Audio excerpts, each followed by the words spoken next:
না, আশেপাশে তো আমার নাতিটা নেই। এটাই সুযোগ। আমি যে লজেনটা এনেছি সেটা খাওয়ার জন্য। কতগুলো লজেন এনেছিলাম, তার মধ্যে এই একটাই ফেলে রেখেছে আমার নাতিটা। ওকে দুবুনি, এটা আমি খাবো। চেয়ারে একটু বসে আরাম করে খাবো। কতদিন লজেন্স খাইনি মন খুলে। এখন নাতিটা এসে আছে, যা লজেন্স আনছি সব তো ওই খেয়ে নিচ্ছে। একটা পড়ে আছে, এটা আমি খাই। কি হবে আর এমন? না বাবা, কথা বাড়িয়ে কাজে নেই, তাড়াতাড়ি খেয়ে নি, নাহলে এক্ষুনি চলে আসবে কোথায় নাতিটা। দাদু কি খাচ্ছ বলে?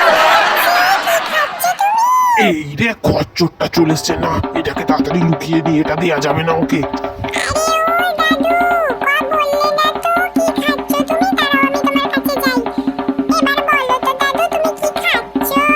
কই রে বাবা, আমি কিছুই খাইনি তো, আমি কিচ্ছু খাইনি, সত্যি বলছি বাবা। আমি তো এমনি এখানে বসে হাওয়া খাচ্ছিলুম, আমি সত্যি কিছু খাইনি রে বাবা।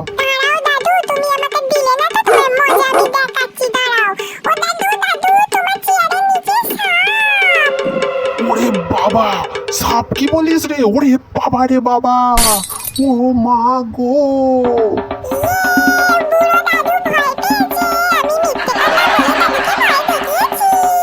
না, সাপ তো নেই।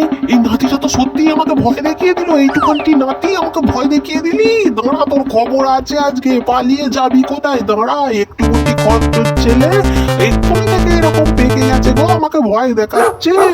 খচ্চর নাতিটা জোর ছুটেছে, ধরতে পারলাম না। আসুক না, এলে দেবো গম ভেঙে। এদিকে আমার চিরটার কি হলো? এ বাবা, এ কি? আমার চিরটা তো ভেঙে গেছে।